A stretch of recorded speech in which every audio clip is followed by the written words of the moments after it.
Good morning and a very warm welcome to all of you. My name is Tom Livock from AccessPay. This is the 11th episode of AccessPay's Finance Transformation Unlocked. This is a series of live events and is designed to share content that helps finance teams to modernize and thrive in today's changing world. I'm absolutely delighted to be joined by Hylke Sluis, CTO of Zone & Co. I'll let Hylke introduce himself. Yeah, thank you, Tom. My name is Hylke. I am indeed CTO at Zone & Co. Many years ago, I co-founded a company called Fast4, and last year, Fast4 became part of Zone & Co. At Zone & Co, we're all about NetSuite. We build applications on top of NetSuite for finance process automation. We have several. Two notable ones are bank reconciliation, which was one of the first that we've developed and very relevant to the topic today. Bank reconciliation, where we automate reconciliation of bank statements in NetSuite.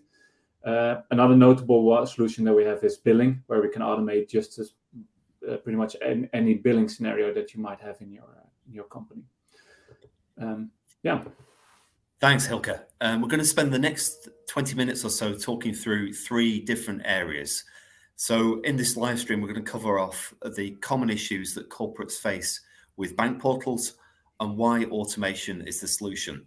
We'll then go on to talk about how to automate payments and statements from NetSuite specifically, and then how to integrate with other back office systems such as ERPs, payroll, expenses, and even treasury management systems. Finally, we'll finish on some insights into the cost of automation and how to build a solid business case for the investment. We're aiming to finish about 10:30 a.m. and the session is being recorded.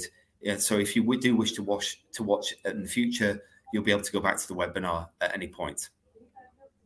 If you do have any questions, please go to the chat box that you'll see on the right-hand side of the screen, and Hylke and I will do our best to answer those questions as we go. So without further delay, let's get started. Hylke, you've been working in the ERP to bank space for over 12 years. In your experience, what are the main challenges that corporates face using bank portals, specifically for payments and statements? Yeah, so there's a number of things. Efficiency is an obvious one. Security risks, human error. Let's start with efficiency. You're literally exchanging files. Somebody is logging into the bank portal, downloading a statement, uploading it into the ERP, and the other way around, downloading a payment file from the ERP, logging into the bank portal, uploading a file manually. When you have multiple banks, you need to log into multiple bank portals, so that's obviously not very efficient. But very, very related to that is human error. In any process, there's an error rate, and when humans are part of the process, the error rate is usually higher than when it's automated. And errors happen a very obvious example is when somebody downloaded yesterday's bank statement from the bank portal, but when uploading to the ERP, they took the one from the day before. There might be warnings in the ERP, but still it's an area for error and needs to be manually resolved. Efficiency, human error. Also, file formats change. File formats of let's say statement files or payment files that you send to the bank, and this has become less of an issue in the recent years when there's many standardization going on. I'm based in the Netherlands, so part of the SEPA directive that helped a lot.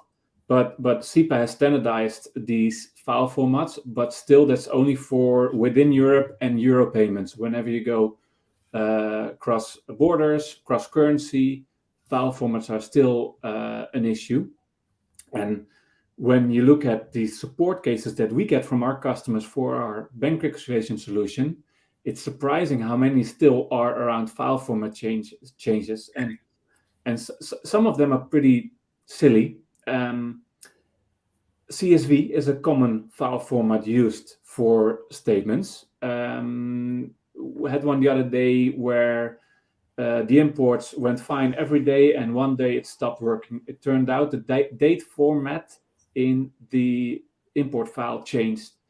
Upon checking, it turned out that the bank portal used the individual's date format of their local browser settings to download the file. One day another person downloaded the file, different date format, and it stopped working. So silly stuff like that. Those examples are really interesting, aren't they? Because it's almost like, because those, you don't expect those bank portals to change, or you don't expect the file format issues with the file format. But as you mentioned, it's human error and it happens. There's the efficiency piece that you've got people logging into bank portals, and then there's the security aspect as well. So all those things mean that actually for a corporate, bank portals aren't the right use case. It's fine for you and I as individuals to use bank portals, obviously, but it's the wrong use case for corporates. So given that, what's the right solution for a corporate? Are there some alternatives? What else could I do if I'm a corporate? How can I connect to my bank? Yeah, so there's multiple options.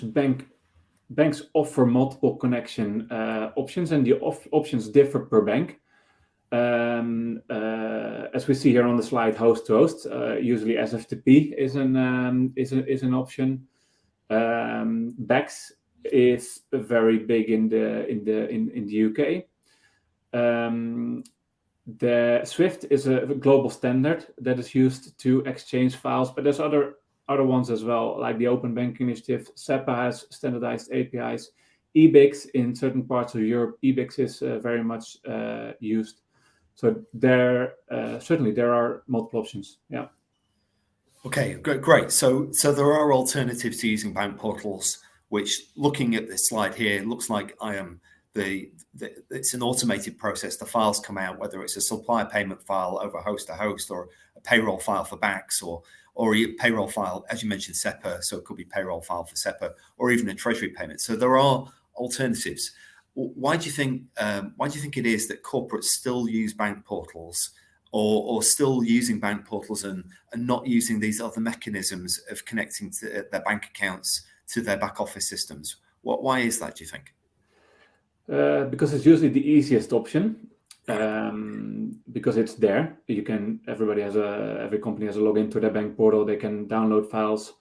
Usually the ERP has an option to upload these files, and the other way around for payment files. So that's it's there. It's easy. It's possible without a lot of technical work.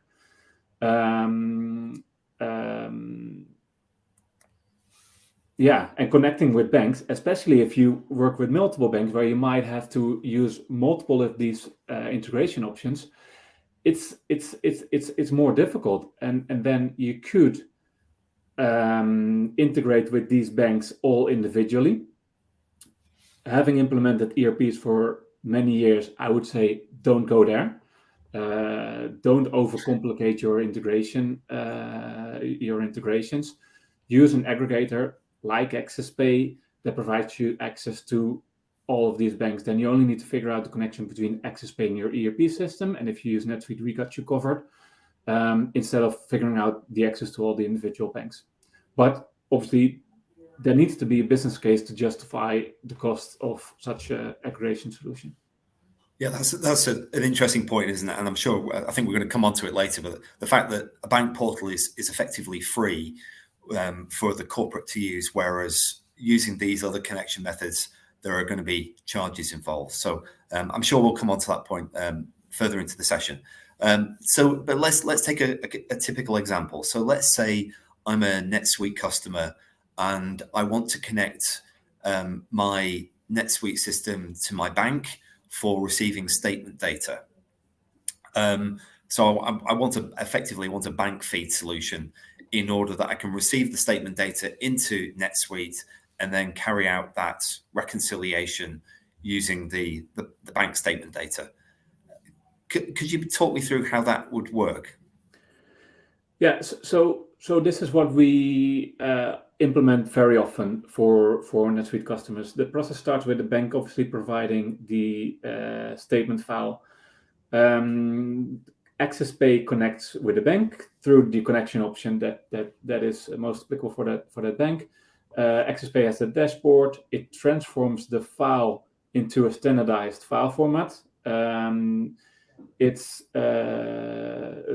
Zoneco has a solution to then to connect to AccessPay, fetch the file, and puts it into NetSuite for further processing.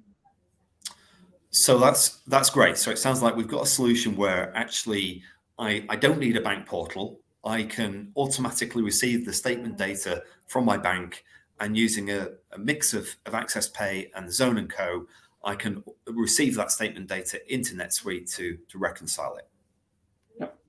Yeah. Great. So what about the reverse? Now, let's say I want to make a payment out of NetSuite. Let's say I'm going to make a supplier payment. How would I be able to generate that payment file and deliver it to my bank again without using bank portals?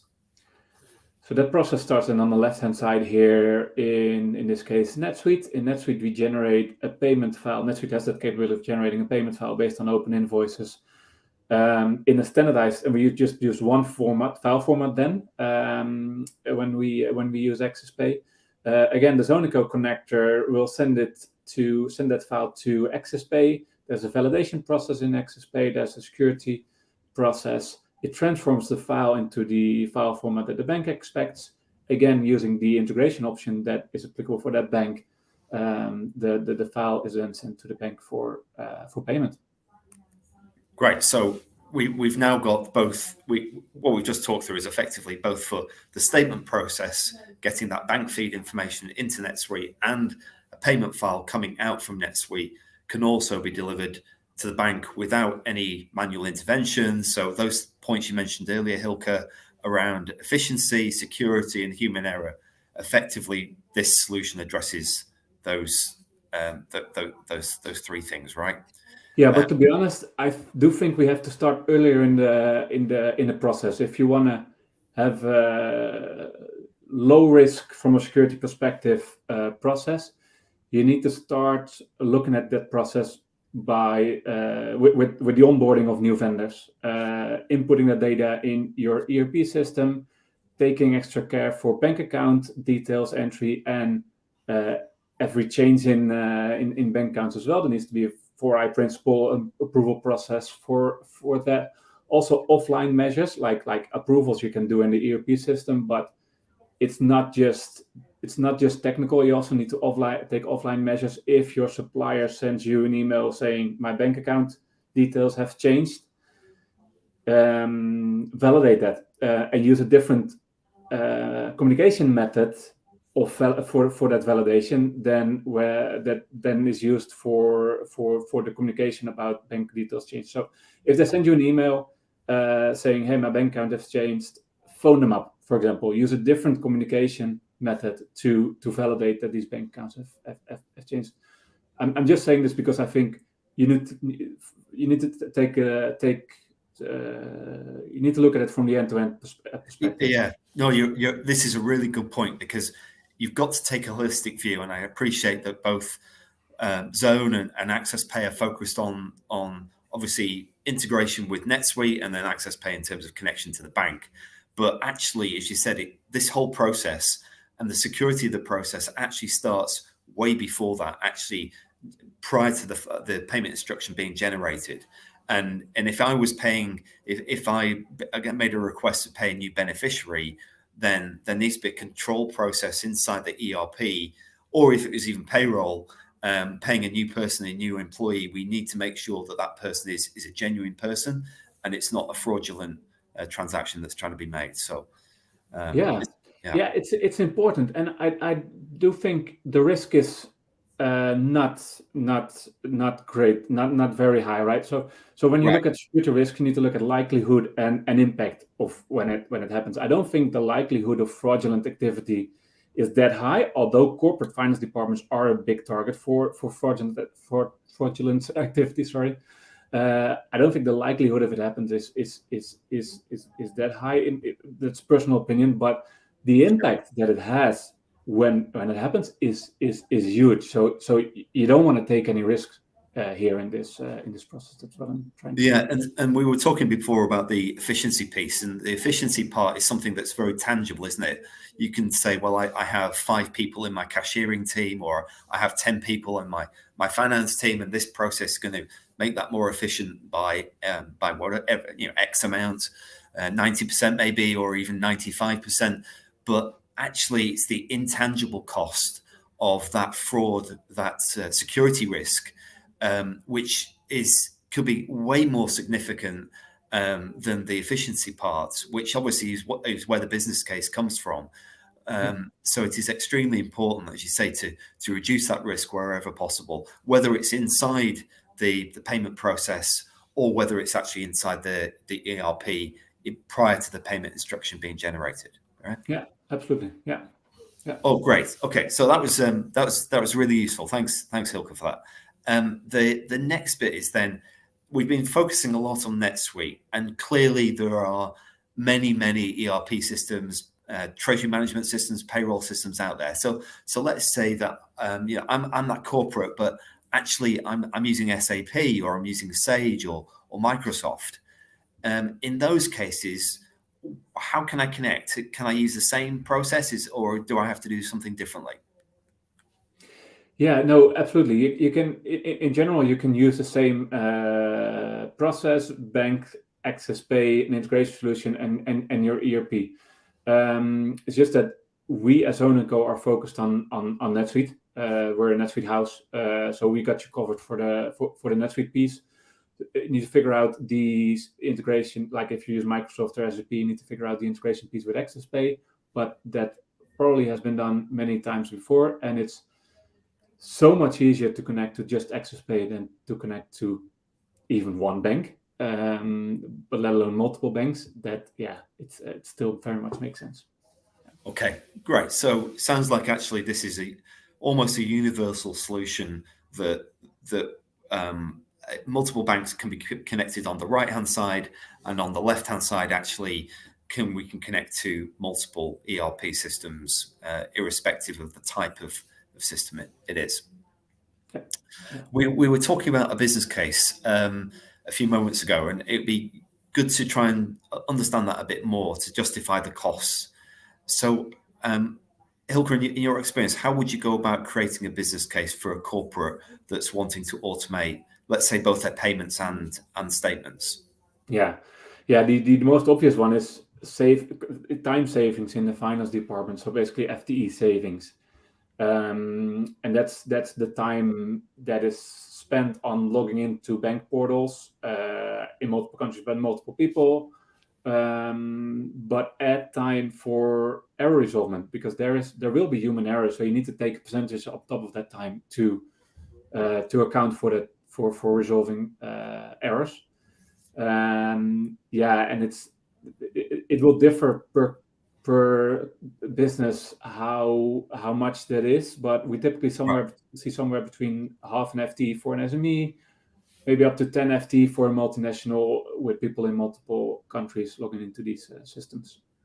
So that's the cost, the cost saving side of the equation. On the other side, you have, of course, the cost of the automation, and like we just said, the softer benefits, the non-monetary benefits, security risks, lower security risks.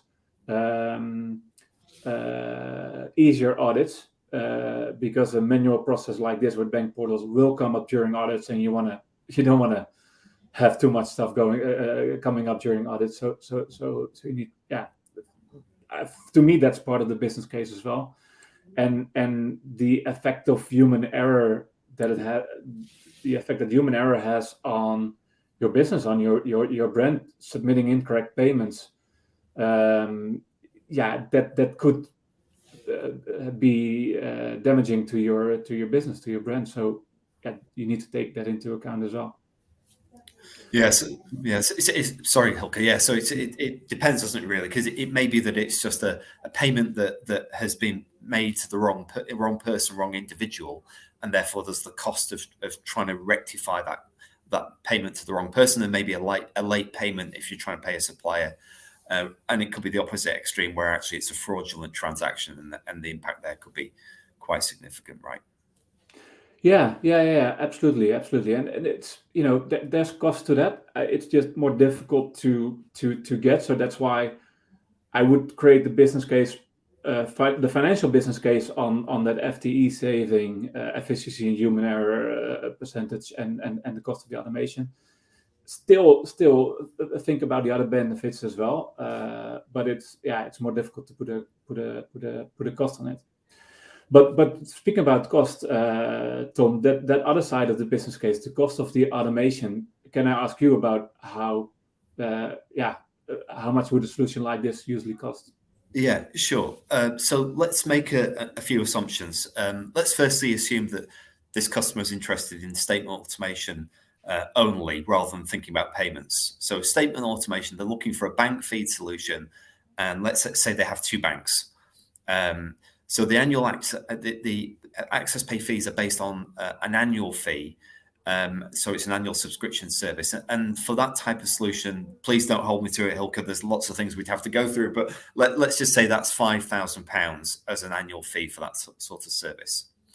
So assuming a fully loaded treasury analyst, or maybe a finance analyst, their payroll fees is £40,000.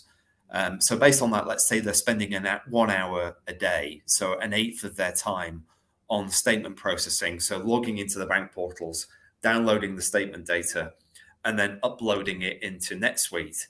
Then if that process takes them an hour, then the business case stacks up, right? Because that's an eighth of their time, and effectively that's an eighth of the cost based on a 5K versus 40K payroll fee. And that's without even considering the security parts we talked about, or the human error element. And obviously it will vary by organization, and we're happy to work with a customer to come up with what the business case looks like for them. If we then say, okay, so that's fine, but what about payments as well? How do we add payments into that process? So for a payment and statement solution from AccessPay, the annual fees could be, let's say, 10K for two banks. And applying the same approach, if a quarter of the FTE, if a quarter of a person's time is spent on the payment part, so logging into a bank portal, either uploading a file, or even worse, they're actually manually typing into a bank portal a payment transaction, an individual payment, and they're also uploading statement data, uploading statement data, then again the business case will stack up, right? Because that's a quarter of an FTE, 10K based on of our AccessPay fees versus 40K of the human cost. There are some other elements which it's not quite as simple as that. I've made it very simple, and then there are some other factors we need to add into that. So, for example, the bank fees, the banks would charge for providing some of those services. So we need to factor that into the conversation. But hopefully that gives you some idea of how we come up with a business case and help a customer produce a business case which works for them. Yeah. Does that answer your question, Hylke? Yeah, thanks. Okay, so I think we're reaching towards the end of the session now. I'm just going to see if we have any questions from the audience. So there is a question. So a question about AP being an advanced version of Kariba functionality-wise, which could maybe be a good one to answer at the end. Okay, interesting question. So Kariba is obviously come from providing a treasury management solution. So they're very much focused on providing a treasury solution. And part of Kariba's solution does provide bank connectivity as well. But actually, if you then look at AccessPay in terms of just at the high level, what we provide, then AccessPay is actually just focusing on bank connectivity. As a business, we don't do anything else. We don't provide a treasury management system. We don't provide any other types of back office systems. So we're very much focused on bank connectivity. And therefore, I would suggest that our approach is quite different to Kariba's. in that we're very much focused on getting the service up and running as quickly as possible. And we're able to do that because we don't have the complexity of thinking about a back office system. And we would do that by using a number of different means. We also are able to offer a BACS service as well for the UK market. So BACS Tel IP, and we're able to offer both a direct credit solution and a direct debit solution, as well as a bureau service as well. And so there are some differences there between what Kariba offer in terms of bank connectivity and what AccessPay offers. Hylke, I appreciate that Kariba maybe not an organization you come across too often, but is there anything else you'd like to add to that question? No, yeah. To be honest, no. I think you get the point. It's from a different perspective. It started from a different use case. So yeah, it depends on what you're looking for. Thanks. Hopefully that answered the question. I'm not quite sure who raised it, but thank you for the question.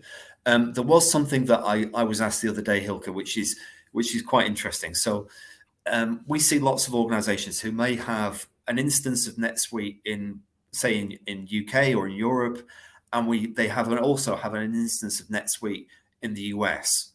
And the question is, how can they connect both systems together? Are they able to use the same type of process?